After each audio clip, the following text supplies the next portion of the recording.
قالوا سبحانک لا علم لنا الا ما علمتنا، انہوں نے کہا پروردگار تو پاک ہے ہر نقص سے، ہر عیب سے،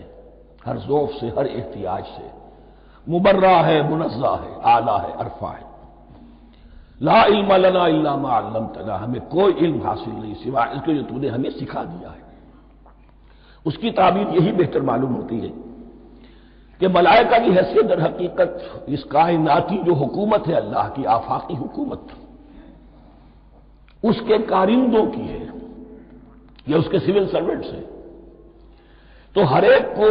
صرف اس کے شعبے کے متعلق علم دیا گیا ہے، علم جامع نہیں ہے، تمام چیزوں کا علم یہ معلوم کرنے کی استعداد ان کے پاس نہیں ہے۔ کوئی فرشتہ فرض کیجئے بارش کے اوپر مامور ہے، کوئی پہاڑوں پر مامور ہے، جس کا ذکر سیرت میں آتا ہے کہ جب طائف میں حضور پر پتھراؤ ہوا ہے تو اس کے بعد ایک فرشتہ حاضر ہوا ہے کہ میں ملک الجبال ہوں، اللہ نے مجھے پہاڑوں پر مامور کیا ہوا ہے،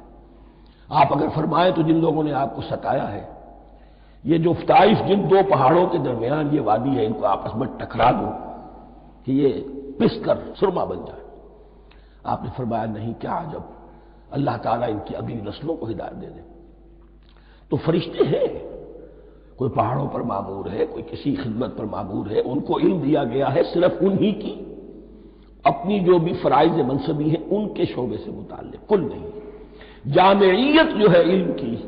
وہ ہے کہ جو حضرت آدم علیہ السلام کو پوٹینشلی دے دی گئی اور جو اب بڑھتے بڑھتے ایک بہت جلاور درخت بن چکا ہے۔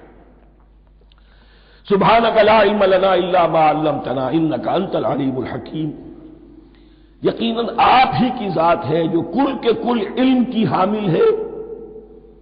اور جس کے اوپر حکمت بھی، جس کی حکمت بھی کامل ہے، باقی تو ہر مخلوق میں سے ہر ایک کا علم ناقص رہے گا۔ العلیم، کل علم کا جاننے والا تو ہی ہے، الحکیم،